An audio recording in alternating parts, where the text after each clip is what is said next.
Did I really put on a fancy suit and an outfit to do an ASMR review of the John Wick movies? Yeah.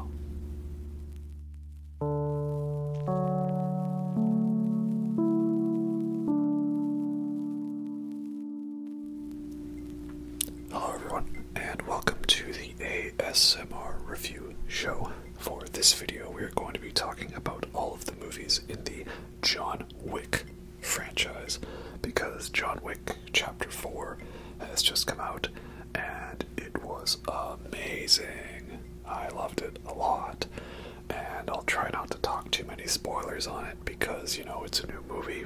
Not everyone's had a chance to see it, but yeah, I recommend it. If you liked all the other ones, you'll probably like this one. It's more of the same. Though I guess I could say if you didn't want more of the same, then you'll be disappointed because it is more of the same. But it's like, what do I want from a John Wick movie? I want to see Keanu Reeves doing gun fu, fighting through probably a club with some great rave music and techno electronic going on, and some badass kills and moments and stuff, and that's what this movie gives you. So yeah, but maybe at 3 hours it might be a little much for people, so you've been warned on that.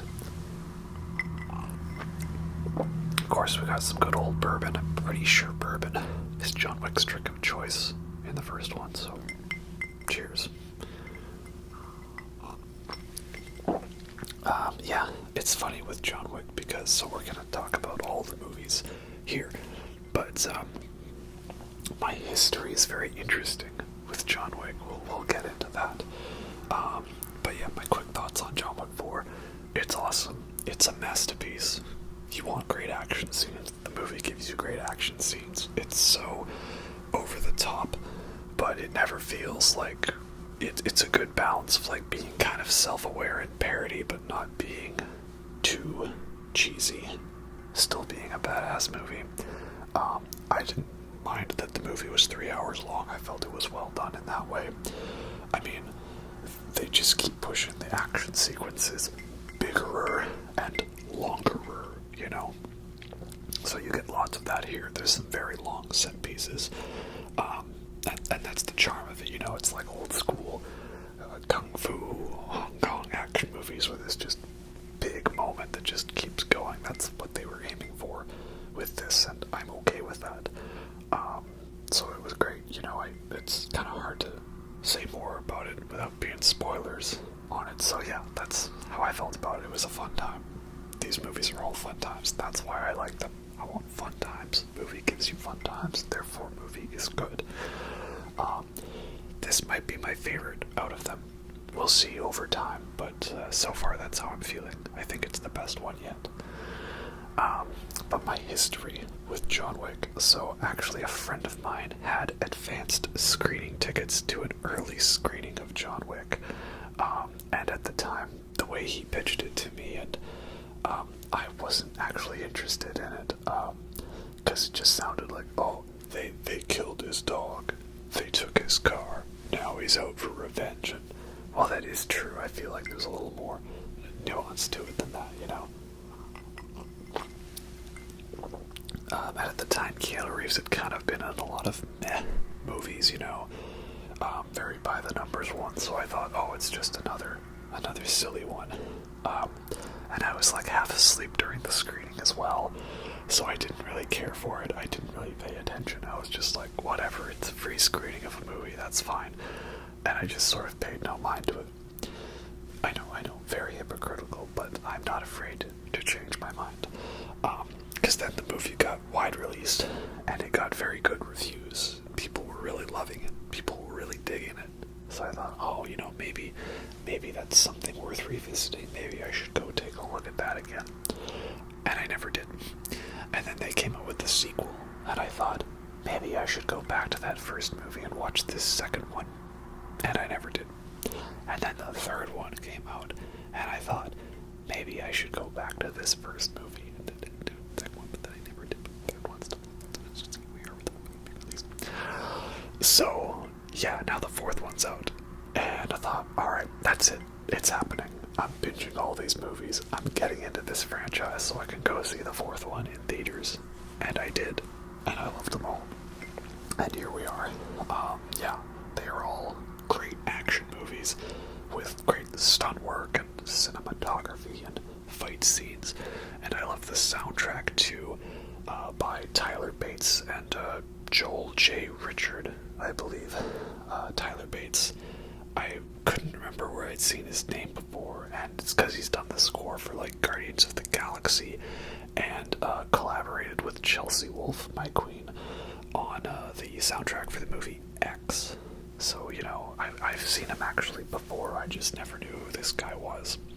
And he's great because he was also the guitar player for some angsty 90s industrial musician who I'm sure has made a few good songs, like that Killing Strangers song. That's in John Wick 1. I don't know who he is though, but the music sounds nice. So it's like a combination of badass, edgy, distorted 90s bass, industrial rock, alternative stuff, and some old western inspired themes. And then you've got like M83 or La Castlevania.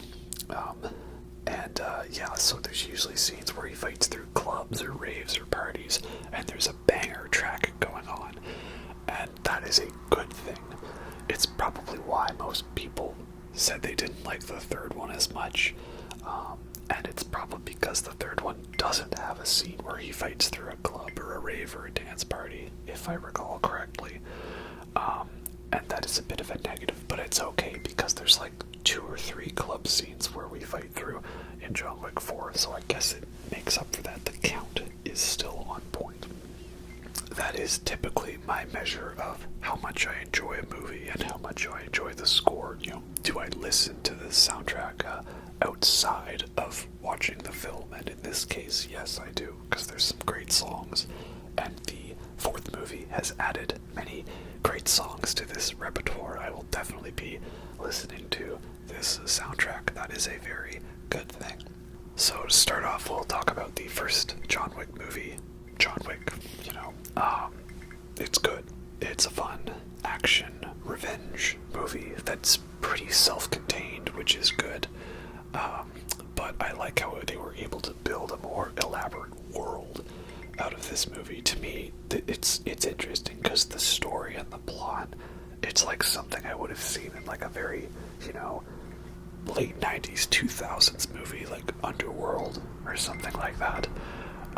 But the style and the look of it is very 2010s. That is very sleek, pristine, well shot, and with lots of neon. There's so much neon in these movies, and that is a good thing. All the best movies have a neon color scheme. Blade Runner 2049, Drive, Lost in Translation. That's it. So it kind of gives it a retro vibe in that way. Yeah, it's great. The style is so good in these movies. You know, everyone's got well-dressed suits. Everything's all professional and business. There's lots of elaborate gun talk for all the gun enthusiasts out there, you know. Oh, that's a badass gun, yeah. You know, very techie talk and stuff like that. These are good things. And I love the way the story starts because John Wick does not appear to be anyone special. You know, he's mourning the death of his wife, and he has a new puppy he's taking care of, and we see the layers slowly unraveled, you know, as the big revelation hits. Your son just, your son, I punched your son because he stole John Wick's car and killed his dog. Oh. That's just how people react, like everybody knows who he is, right? He's not. He's the Baba Yaga, but not the boogeyman. He's the man you send to kill the boogeyman. Because he killed 3 guys with a pencil. With just a pencil. Great story, great world building, you know? And promises that the sequels have mostly delivered on. We'll talk about that later, the stuff that I was hoping for in John Wick 4 that I didn't get, but it's not necessarily a bad thing that I didn't get, just, you know, more that I want to see and hear about, right?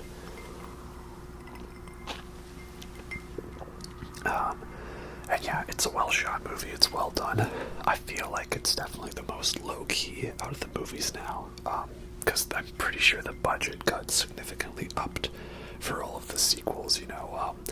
It's a lot more elaborate and over the top in the other ones. So I could see people making the argument for the first one being the best one. It's self-contained. It's got the biggest emotional core. The way it starts slow and then builds into the badass action. And it, it's not too elaborate, right? Like some people might think some of the fight scenes go on too long, especially in part 3 and 4. This one's a lot more short and self-contained, so maybe it is technically the best movie in terms of story. It's not perfect, obviously. To me, I think it's not the weakest one, but the one I love the least, because it's a slow build to a good payoff. But then the other ones are just like non-stop adrenaline rides. And it gives me similar vibes to the Jason Bourne movies, which it might be nice to make a review series of that. I'm not sure how many people would watch it, seeing as there has not been a new one since 2016. But when it was just a trilogy, I loved the Jason Bourne movies, right? Specifically, Supremacy and Ultimatum. Those are two of my favorite action movies. Now, how would I compare those movies to John Wick? I don't know if that's a very fair comparison, because while they are badass action movies about guys fighting off hordes of goons and stuff while being pursued across the globe, they are two very different sides of that spectrum, right? Like, I feel like Jason Bourne could exist in real life. Like, I feel that could actually happen, right? John Wick stuff, that's not happening in real life. He should have been dead a long time ago from some of the injuries he's taken. And the fact that there's this whole shadow world that exists with all these layers, but somehow they just do shootouts in broad daylight in the middle of the city and no one seems to care. Some of that's a little too elaborate for me, I would say, in terms of realism. But, people are not going to like the shaky cam stuff from the Bourne movies. They're going to prefer the more slick, wide-angle cinematography of John Wick. It's two very different approaches to filmmaking, and I'd say they are both opposite ends, but the best, the peaks of those styles, if we have an inverted bell curve, shall we say, of style versus quality.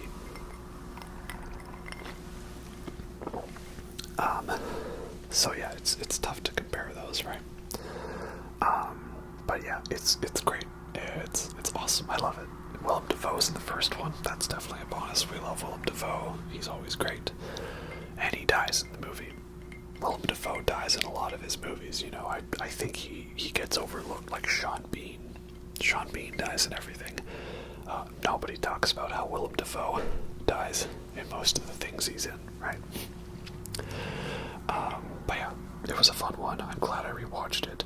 Only thing I'm not the biggest fan of is the kind of very, video game cutscene moment where, he's at the end to fight Vigo, and Vigo's like, "Come on, John, let's just do this with fists, no guns." And John just throws his gun away, and then the camera pans back like it's, about to zoom out to a video game fight. It's cool, it's fun. There's a lot of video gamey elements to these movies, obviously, especially in the fourth one. There was a moment in the fourth one that made me go, "Hey, that's Hotline Miami." And that's a good thing. If you've seen it, you know what I'm talking about, the Hotline Miami moment. But that combined with, why are you abiding by this guy's rules about fists only? What does it matter? You mean you're gonna win anyway, right? I don't know, it felt like a little more for the sake of it, right? But, yeah, so it's a fun one. And, of course, Lance Reddick. We love Lance Reddick. It's actually, I feel kind of bad, R.I.P. my dude. I didn't really know who Lance Reddick was, because I didn't remember watching John Wick much. And, some of his other main roles, in The Wire. I haven't watched The Wire. I know he voices a character in Destiny. I haven't played Destiny. But I know there was all the players going to like pay their respects to him. That was pretty emotional to see. And then I know he voices one of the main bad guys in the Horizon games, Silence, I believe. And I haven't played the Horizon games, but my fiance has. And she loves him in those games because he's got such a great voice. And now she's very sad, as I'm sure many people are, that he's not going to be around to voice Silence in the third game. And I think he's also voicing a character on Vox Machina, the Critical Role animated show, so that's pretty cool. But yeah, that sucks, man. And it was kind of emotional seeing him in John Wick 4. I felt the audience didn't really react much to seeing him on screen, you know? They were just watching. I don't know, I saw him on screen and I was like, oh, my boy. So, and of course, Lance Reddick had the best appearance on the Eric Andre show. I know him for that. That was a good one, alright. He needs a new desk. So John Wick Chapter 2, I feel was a step up from the first one because we've done the establishing of everything. We know what the rules are. We know what the game is. John Wick's tried to go about his life, and now this one's just, again, it's pure adrenaline, but like in a good way. Like I look back at a lot of those like just straight up random action movies and stuff, and I'm not usually one for action movies. It's gotta have a little something special for me. And then I realized, well, John Wick was gonna give me all the things that I wanted. I just ignored it, right? That's how it is. But hey, I love King Gizzard, and they'd been a band for like 7 years before I paid attention to them, even though I'd heard of them before. So, you know, I thought it was something else. Never judge a book by its cover, right? But yeah, that is such a great movie, you know. Starts off with just another fun part that is essentially just tying up the loose ends from part 1, with him going to get his car back and then getting it trashed. Then him, you know, having a badass opening moment, but then getting sucked back into the world. You know, he tries to leave, but it's like, well, you pissed off a lot of people in the first one, man. You can't just leave that easily. You can't just, you know, lock up the guns under your floor like it's nothing. And the way they bring John Wick back in is something I feel like makes sense. It's, you know, you can tell a lot of the rules of the high table are kind of being made up as the movies go along. Like, I don't know if this was like some kind of Tolkien-esque world of lore, but for the most part, I feel like things have added up alright. Maybe if I think about it a little more, it won't. I did just get out of the screening for John Wick 4, so we'll see. But yeah, it seems to add up for the most part. Essentially, in John Wick 2, he has, in the past, this is the thing, okay, we're going to talk a couple spoilers about John Wick 4, right? Or at least I'm going to talk about what isn't in John Wick 4. If you consider that a spoiler, you're warned now. So, in John Wick 1, it was made clear that he had an impossible task to complete, and doing so, then Figo, main Russian mafia mobster bad guy from first one, would grant him his freedom. Somehow, John Wick accomplished this so-called impossible task. And we don't know how or what it was, but he did, and therefore he had his freedom to go live his life as a normal person outside the system of the table. And now then there is Italian bad guy in Santiago, that's his name. In John Wick Chapter 2, he somehow helped John Wick accomplish this impossible task, which we still do not know what it is. And in doing so, he had, like, essentially a blood debt, or a blood pact, to Santiago, a marker, shall we say. And so therefore, Santiago comes to claim the marker and says, hey, I helped you, now you owe me, now you gotta do a thing for me. And the task is for John Wick to kill Santiago's sister, so that Santiago can have more influence over the table and New York, I think. So it's a nice logical way to keep the plot going. And again, that leads to a scene where he gets to fight through a club rave sequence with badass music playing in a badass action sequence. And he gets to have a cool suit-up scene where we learn facts about guns and stuff. And it's pretty cool. And, we see that he knows some gun training and gun fu.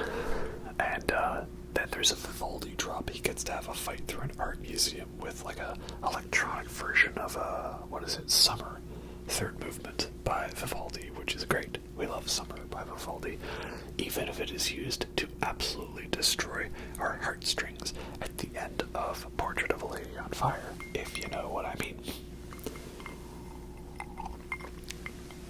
And then there's a Vivaldi music drop in the third one, where they play a recording of the Winter movement, which is also great.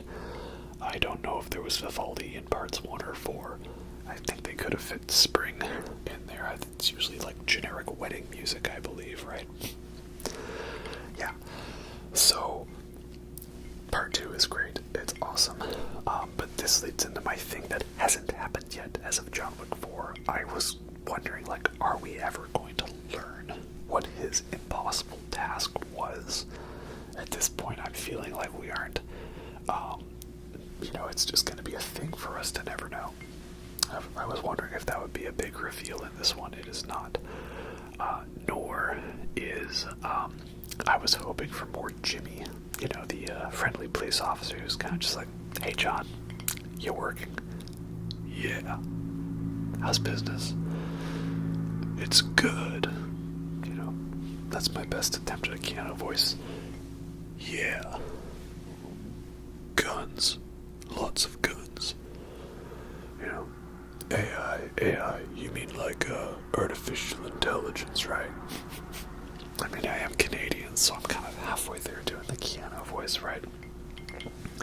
I don't know if it's possible for me to do the whisper of the voice, though, right? But we like doing impersonations of Keanu, but that's because we love him, He's not what I'd call a perfect Oscar-worthy actor, but he does what's needed for the role. We love him in Matrix, Scanner Darkly, lots of good stuff with Keanu in it. He is a most triumphant person indeed. Absolutely excellent. Yeah. So we don't know what the impossible task is yet. Maybe we'll find out. Who knows? We haven't seen more Jimmy, the friendly police officer, and also his car has not yet been fixed. I remember that he got his car back in 2. He drops off to, John Leguizamo, and, asks, can you fix my car? And he says, by 2030. So is that like they're hoping to keep the franchise going until the car is actually fixed in the movie that comes out in 2030? Who knows? I mean, he's got a couple other badass cars throughout the films, though, so, oh well. It'd be nice, though. We still haven't seen that callback. But yeah, essentially he completes the task partway through the movie. But then, of course, Santiago double-crosses him. Bad call. And we get to see him do more pencil kills. That is awesome. He always gets to use something unique and innovative. It was a pencil in part 2. It was a book in part 3. And in part 4, spoiler alert, it's playing cards. Sort of. I don't know if he actually killed anyone. He injured a guy and he may have incapacitated another one with playing cards. But still, he used playing cards to attack people. That was cool. Very nice. Yeah, so then John Wick 2, though, ends with him kind of losing it and killing Santiago on the Continental grounds, which makes him excommunicado. So that is one hell of a tease for the next one.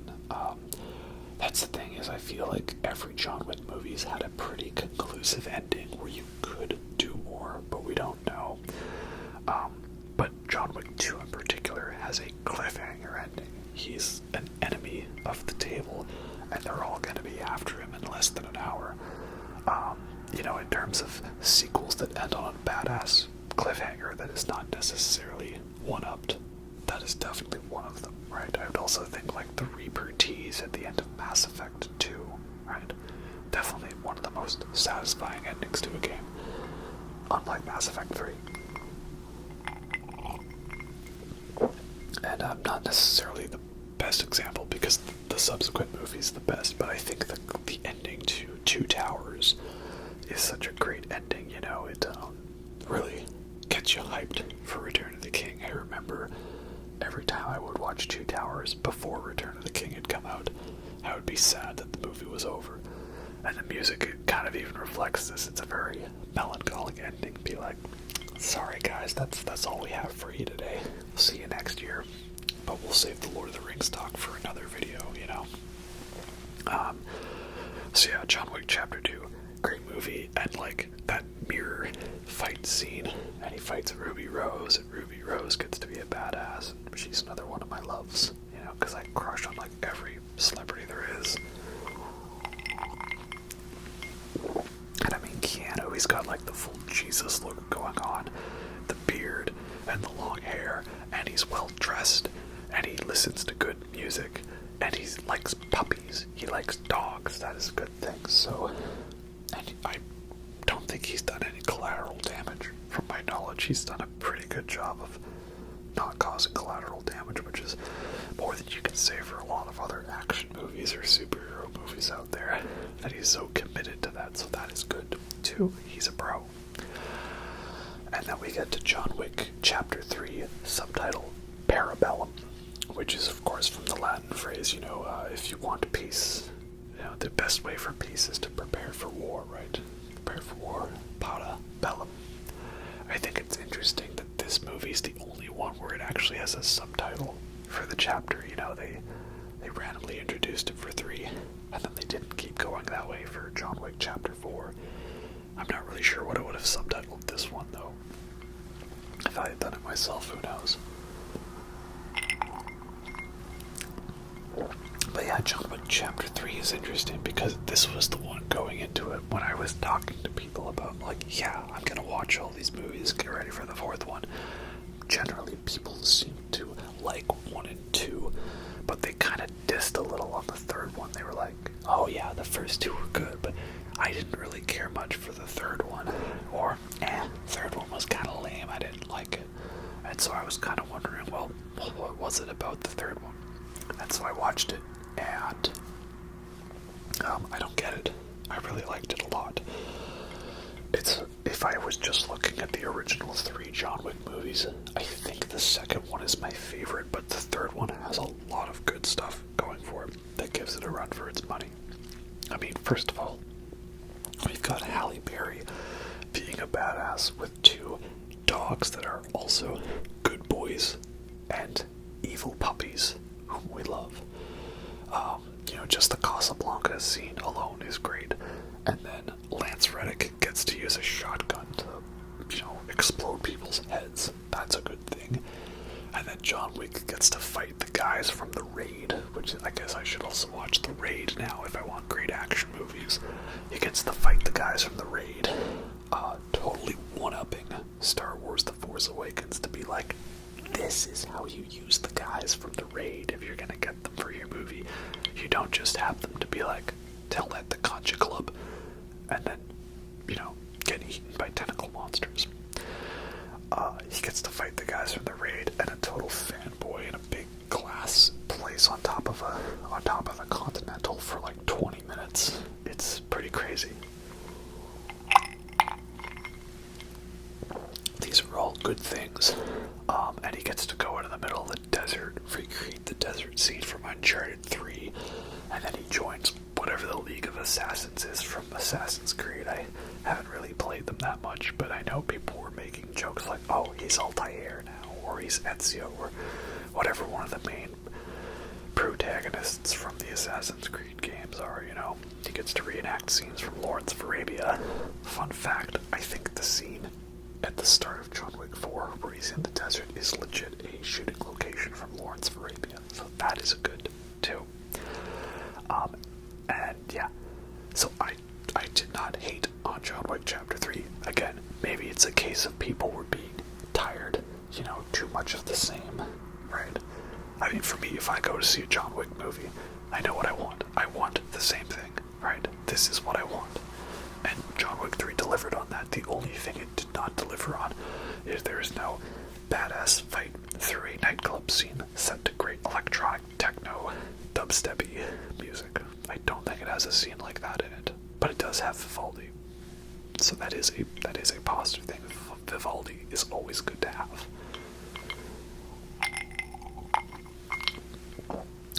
Yeah, I didn't hate it, and he's got that scene where they fight with all the daggers, and he's just throwing knives. He reconstructs like an old school revolver, like he's Tugo from The Good, the Bad, the Ugly. Again, all great things, and that's what the movie's about. Great spectacle moments. And he rides the horse. We haven't even talked about the horse yet. He uses a horse as a weapon. He fights a basketball player, and he beats him down with the power of books and knowledge. Like, that's what I mean.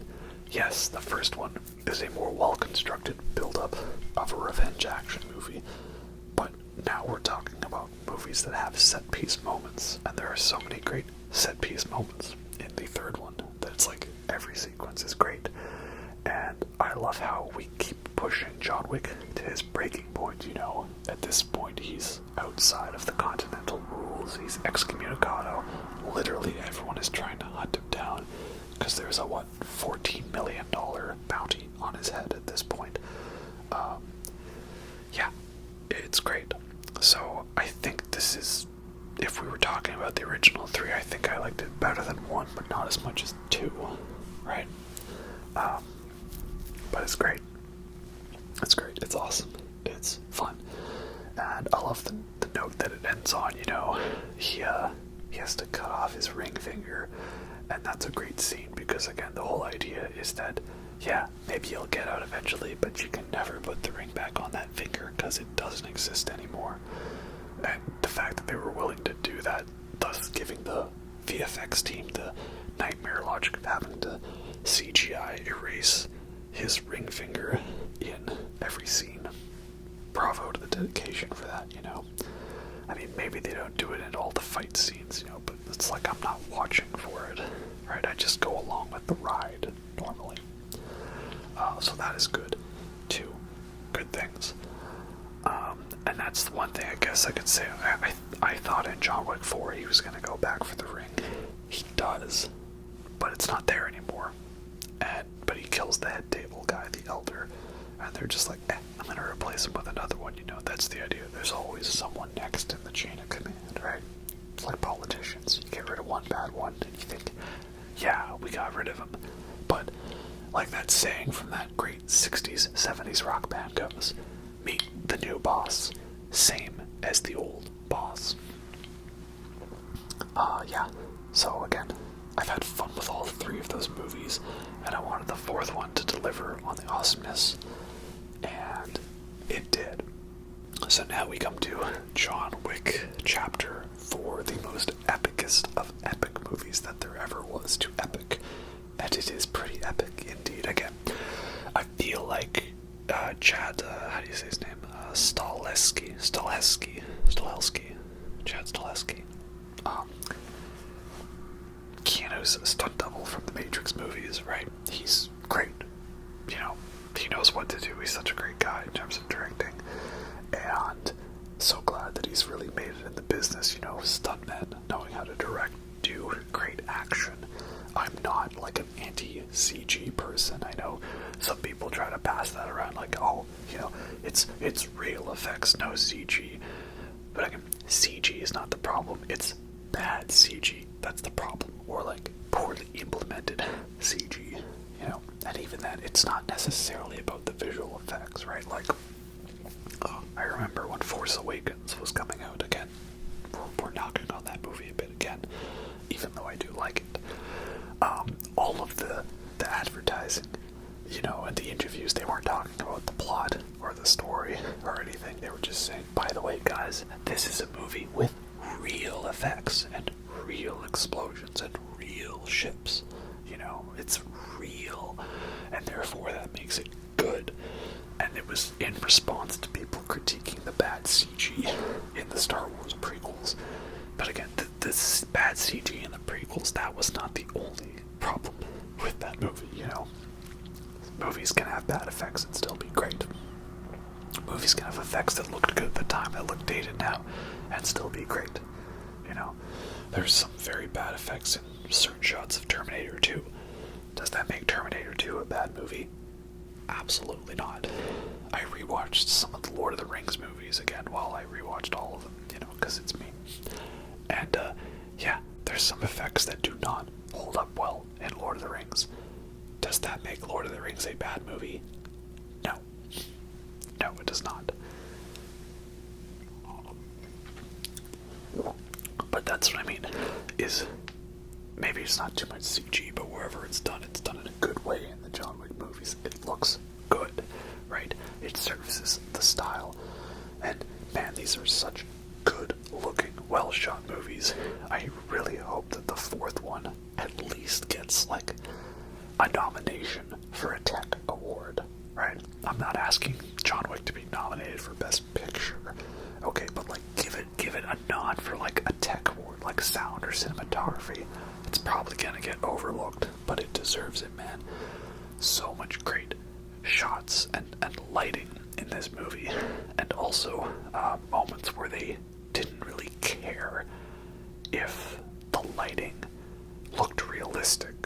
Well, like what I mean by that is there's so many scenes where there's like people carrying guns with flashlights or moving lights around, and the light will just be right on the camera, so you can't really see the actor's face. And like, if that were done in like a green screen CG environment, like especially Black Widow, you would just see everything still perfectly illuminated, even though it's totally unrealistic. But they don't care in John Wick. They're like, hey, that's how it would look in this scene, so that's how it is. And also, neon lights everywhere, because neon's awesome, right? Love me some neon 80s vibe aesthetic. And, yeah, director Chad Stahelski seems to have adopted the David Lynch Twin Peaks Season 3 approach. As he famously said in the behind the scenes, who gives a fucking shit how long a scene is, right? Who cares how long a scene is? So again, if you're kind of watching these movies for the plot, you're kind of not really watching it for the right thing. Like, you want the over-the-top action sequences that go on forever and just have so much stuff to them, right? And I like the way that the action has been slowly escalating. You know, escalation is always a thing in action movies. Bigger and better, you know, always gotta top the previous movie of a spectacle, right? And so far, we're 4 movies in, and I think John Wick has done a good job of that, right? Like, in the second one, we introduced the idea of having a bulletproof suit, at least, as in he won't die from it, but it'll still hurt, right? And so that was in the second one, and it was like, okay, that's cool. Then in the third one, we introduced the idea, hey, the high table is kind of gonna make sure that their dudes have like hardcore body armor, so you can't just do some gun fu and do a single tap to the head. That's again cool. Escalation in a good way. Then now we get to the fourth one, where there's the Marquis to something, right? And the leader is Bill Skarsgård, and he gets to be a creepy weirdo again, only he is French. And he's obsessed with art, and he has over-the-top showy art pieces and stuff, because he's kind of one of those guys that probably collects art because it's expensive and he wants to show off how much money and influence he has, not necessarily because he appreciates the art. As is a thing so common these days, right? And so now all of his guys have the bulletproof suits, right? And the armored guys. And, you know, again, I like that because it's, you know, one thing in action movies is how, like, guys just can't aim, stormtrooper aim, as we call it, or, like, the hero takes bullet wounds and just shrugs them off. Now, this is nice because it's like, well, you can get shot and you'll live, but it will hurt. So it's wearing down your health bar and your stamina. I like that. That is a good change. Or, you know, you can stagger people with bullets. There's a scene where he basically, like, keeps shooting an armored guy in the head to knock him up against a drum while he's dealing with his buddy. And he probably headshots the guy, like, at least 7 or 8 times in the fight. It's pretty brutal. And they've definitely had some great brutal those moments where you're watching it and the whole crowd goes, ugh, right? That's what you watch it for. Again, these movies are definitely rated R. There's no shying away from that. I like that a lot. So, good job on them, right? Plenty of moments like that in all the movies. The pencil kill in part 2, the book kill in part 3, and some great moments like that in part 4. Oh yeah, the car scene, the stairs scene. Yeah, a lot of stuff like that. And a thing I really love about part 4 is it's the antagonists, right? So we've got 2 other rival assassins that are after John Wick. One who I think is named the Traveler, but he calls himself Mr. Nobody. And he's not Jared Leto, thankfully.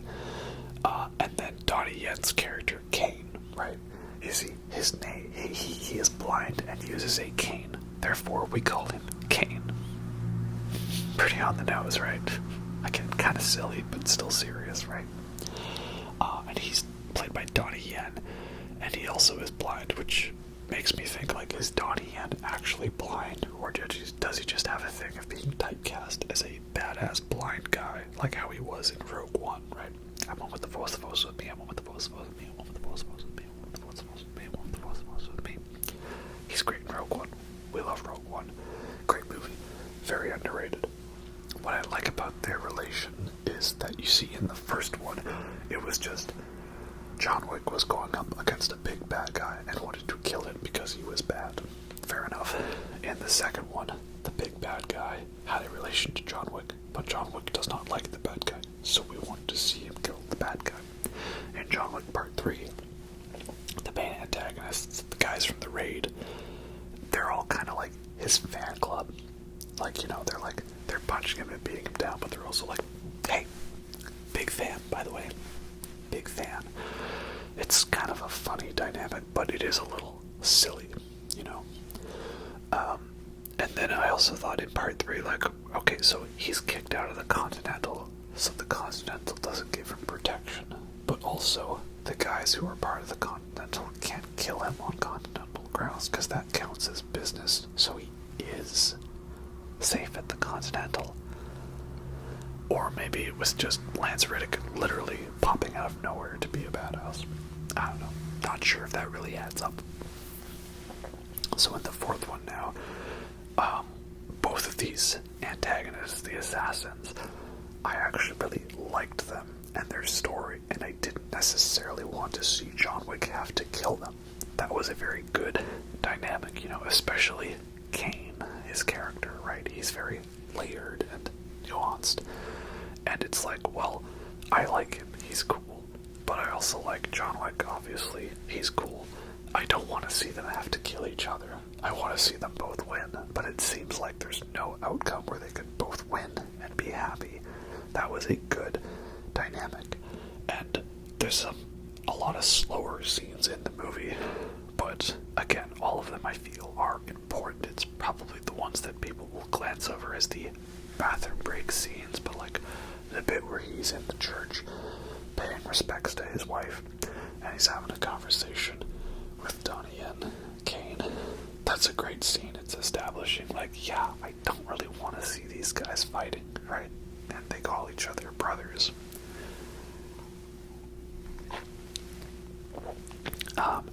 And then with the Traveler / Mr. Nobody, well, like, he seems like he's a chill dude, and he's got a dog, and we like dogs, right? And again, he has some respect for John Wick. He doesn't actually want to kill him unless the bounty is high enough, right? He's not like, what's her name, Perkins, who's like, 2 million. 2 million's enough to break continental ground rules and risk my life. This guy's like, nah, we needed at least 40 million before I do the job. And then also, because John Wick saves his dog, he's on his side now, right? He wants to help him out, to an extent. This is a good thing. Again, I like all these characters and the way they're dynamic, all wrapped up. So yeah, it's like Mad Max Fury Road levels of like insanity and quality for an action movie, and now I really need to go rewatch the Mad Max movies. Oh, so good, right? is better? Well, I'm probably going to lean towards Fury Road because it's also science fiction and post-apocalyptic. That's a good thing. And, you know, more fun lines I can yell. I live, I die, I live again. Witness me, bloodbag. Witness. You know, oh, such a fun movie. So badass. Yeah, and then we got the Japan sequence, which is great. We have Koji, who's an actor I need to look up to see if I know him from something, and his daughter Akira. Now, is she like a singer who had never acted before? There's someone in the movie who's like that, I believe. I barely skimmed the IMDb before I filmed this review. I don't know all of the behind the scenes knowledge and stuff, but she's great too. Awesome. Great. I hope we live to see her more. I mean, we might. That is kind of teased by the post-credits scene that she's still out there wanting to kill Kane, because as she says, if you don't kill him, I'm going to. But then I'm on Kane's side because I want to see him reunite with his daughter. You see what I mean? Why this new one has the best character dynamic? Because it's not just like John Wick good, everybody else bad. Please, you know, shoot in the head. It's like, well, I like all these guys. They're all pretty nice, right? Also, yeah, let's talk about it. They killed off Lance Riddick in the movie, and then he died IRL. Oh, that's sad, man. In his last words, you know, it's been a pleasure serving you, or it's been an honor serving you. Oh, that's sad, man. That's sad, and there is a dedication to him at the very end of the credits, so that is very nice indeed. But yeah, you know, I'm sure when I show people who like Lance Riddick, when I show them this movie, it's going to be a pretty sad moment. Indeed, not a dry eye in the house. And it's a good way to make us hate Bill Skarsgård's character. Weird, hoity-toity French guy. Yeah, we can just show him who's boss. And he's great too. You know, he's weird and he's strange, but we see that he means business, and he's not a guy to be messed with. How even the badass traveler, Mr. Nobody, gets disarmed by him instantly, and he has to do a thing where he pulls the knife through the finger. There's another one of those moments. You know, what is it with movies as of late and having knives split people's hands in two? We did it in John Wick Chapter 4. We did it in Men. That's it. As far as I can recall, I guess it technically happened in Elden Ring as well. Speaking of which, Elden Ring DLC, hype train. Can't wait. Post in the comments what build I should run. I'm probably going to run Dex and Faith, because Dex and Faith is my favorite. You know, Triss Marigold for the win, because I'm a Triss fan. Sorry, Yennefer fans. Anyway, back to John Wick, less Witcher. Yeah, so a great action scene in Japan, and also, by the way, shout out to the fact that I have watched 4 movies in this franchise, and I didn't see a single title card telling me where the location was. You know what I mean? Like, they do that so many times in movies, right? We are here in New York, as evidenced by the fact that it is New York. Or, hey, you know how we just said we were arriving in Egypt with the pyramids? Well, guess what? Title card, we're in Egypt with the pyramids. This movie does not have any title cards of where we are. As far as I can recall, it's just, yeah, I think you can figure out where we are. Or do we need to tell you where it is? Is it really that important? Or like movies where they tell you like the exact time. Like, oh, this was taking place at 23:08 Greenwich Mean Time. That has nothing to do with the plot, but it looks more significant now that we told you, right? Or like they tried to make a big deal about how it told us the star date in Star Trek Into Darkness. That's important. It was not. Spoiler alert. It was not. So again, more points for this movie. This is what I'm realizing. Like, the things I want certain movies to do, this movie is doing, right? And again, it does a good job of like creating like impossible scenarios for John Wick to work his way out of, like the Paris sequence. Oh, it's like, yeah, let's just have him fight. There's so many great Paris landmarks and stuff, and just keep it going, you know. He's being hunted because he needs to get to the church, and all the assassins are turned on him. And it's great. The sequence just keeps going. It never stops. And it's a good balance of being like, John Wick's a superhero, but also he does fall down and get hurt, and we see him tire. It's a nice balance of, you know, realism, shall we say. And I warned you about them stairs, bro. I saw the stairs. I warned you about them stairs. And the stairs were his greatest enemy, alright. And, you know, like, I don't know if it was deliberate to try to one-up Mission Impossible, the last Mission Impossible movie, but that one he, like, rode a motorcycle around the Arc de Triomphe. And in this one, there's a whole fight sequence around the Arc de Triomphe and just dodging incoming traffic and shooting and gunshots. It's awesome. And then, of course, we have the Paris building shootout sequence where it turns into a one long take shot.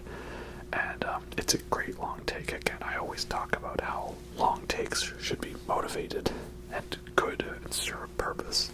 And this one serves a purpose of being A, badass, B, technically proficient, but most importantly, C, it turns the movie into a Hotline Miami sequence, right?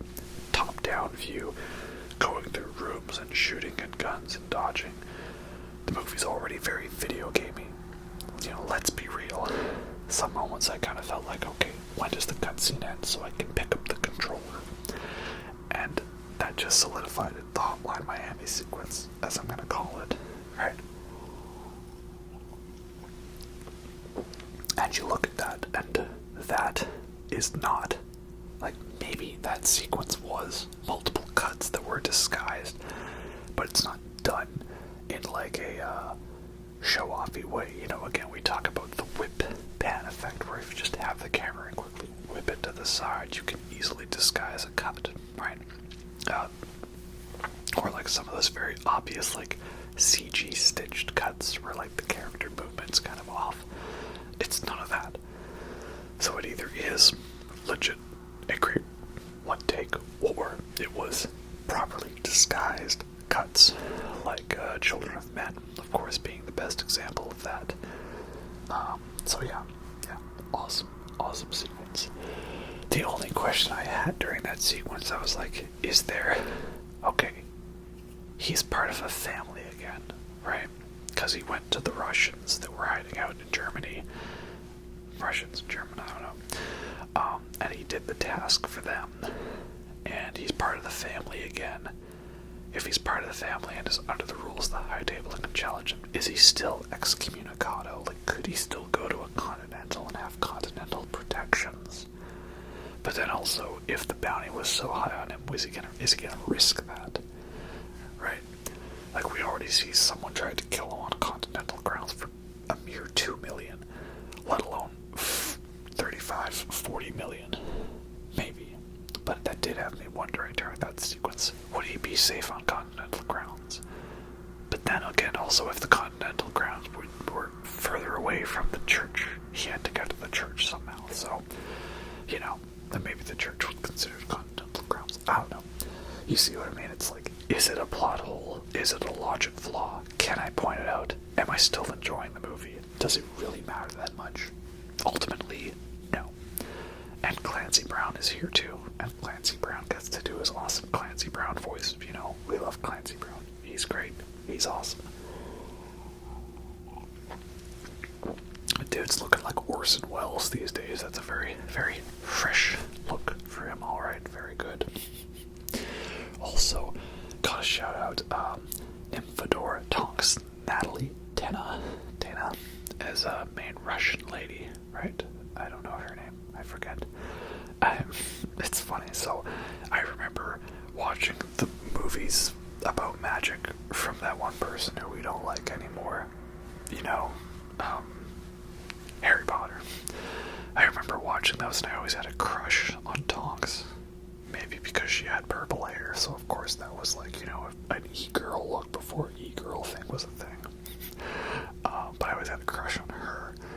And so then when she shows up in this movie, I didn't recognize her, but I thought, there's something familiar about you.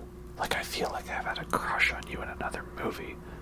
And then I remembered, I looked at the credits, it's her from Tonks and stuff, but now instead of being a, purple-haired witchy e-girl, she's like a leather-bound, clad, badass Russian woman who could kill you, so it's like my two favorite loves, e-girls or women who could kill you, right? That's what I like, I guess, right? The more you know. So that's great too. And this movie has the John Wick version of Groot. There's a guy who all he says is, I am Klaus. I don't know what he does. Somehow he just shows up and says, I am Klaus, and that's good enough. And this is one thing, again, it's a thing that some people might mind. I didn't mind, but it's like there are very, very obvious side quests in the movie, particularly the Berlin sequence, right? Is that we know the plot. He needs to get to Paris and challenge the Marquis guy, Bill Skarsgård, Pennywise. He needs to challenge him to a duel. Also, when he went to that table and there were literal cards on the table, I was like, please, internet, I need you. I need you, internet, to edit that so there are Yu-Gi-Oh cards on the table, okay? Or Gwent cards, right? What do you propose we play? Gwent. Hell yeah, man. If that came down to a game of Gwent, I'd be all for it. So, internet, I need you on that one. But yeah, that was very obviously a side quest. Like, I need to go to Paris. But first, I need to go to Berlin to do a thing, so I can do the actual thing I want to do. But, can I complain when that whole sequence of events was so fun and awesome? He meets with the German guy who's like a James Bond villain, like he's John Wick version of Jaws, and he's got gold teeth. And they play a poker game, and somehow Kane knows what cards he has, and John Wick uses a playing card as a weapon.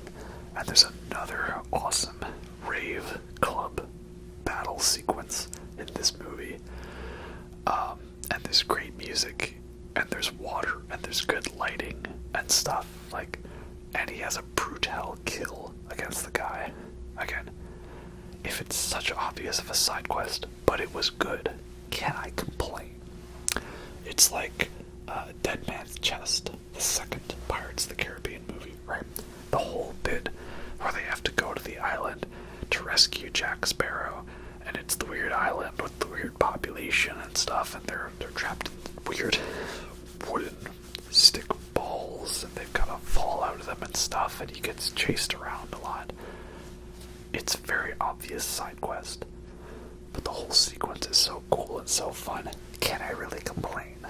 Or Pirates of the Caribbean 3, with the whole get Jack back from sailing over the edge of the world like it's Sinbad and the Legend of the Seven Seas. Can I complain? Well, I can complain because Pirates of the Caribbean at World's End did not have Eris. And we all know, those who remember the Sinbad animated movie, how much we love Eris. Glorious chaos. That's how I feel about John Wick 3 and the length of this movie. Obviously, a lot of it is extended padding, but I like it, so can I complain? Similar to The Batman, right? 3-hour movie, you can tell where it was extended to be 3 hours, or how they just kind of let some shots be very long shots and have it very slowly paced. But again, if I like it, can I complain? No.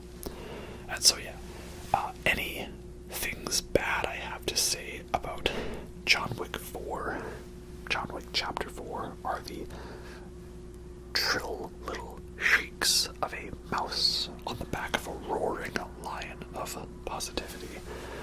This is basically a new standard for action movies. Mission Impossible Dead Reckoning Part 1, Mission Impossible 7, you're up next. Good luck to you, man. I mean, again, though, Mission Impossible is a very different kind of movie, right? I don't know if it's fair to compare Mad Max to John Wick to Mission Impossible to Jason Bourne. Those are all different indeed.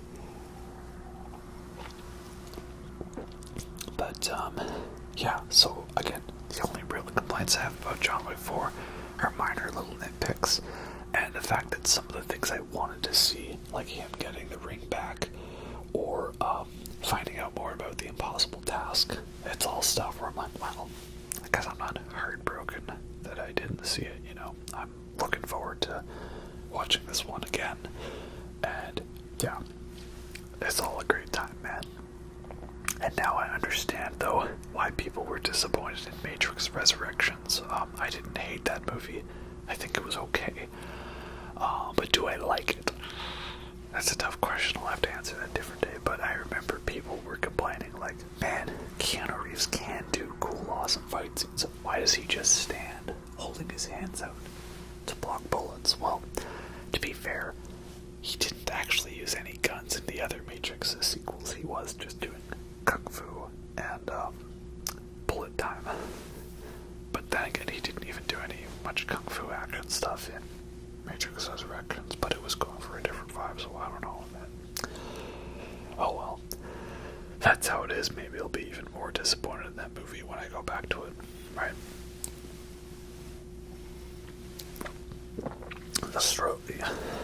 So, yeah.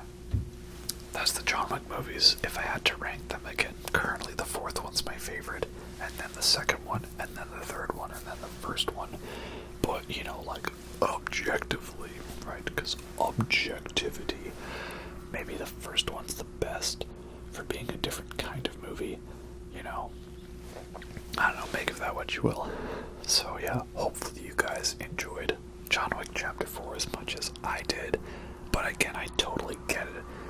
If you didn't, it's not going to be a movie for everyone, and some people might find it overindulgent, and like, because it's such a long movie, it's probably going to end up being one that I can't just throw on at a whim. There are very few 3-hour movies I can kind of just watch like they're nothing. Lord of the Rings movies, those are one of the few, maybe that, and like Apocalypse Now, I would say. There's not many 3-hour movies I can just start watching, just because I feel like it. Those are some of the few, and that's why those are my favorite movies, right? So yeah, this was a very good one. We'll see if it ends up in my top list.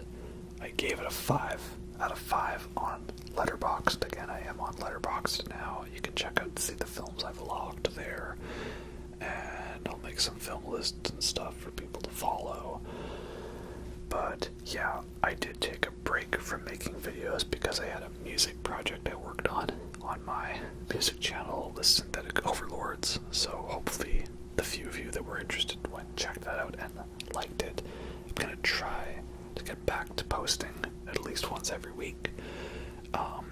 And I'm gonna see what I can do. You know, I was also not feeling inspired. I didn't really have any good video ideas, but there's a couple that I want to knock out now. You know, some ones that have been in the thought process for a while, so we will do that.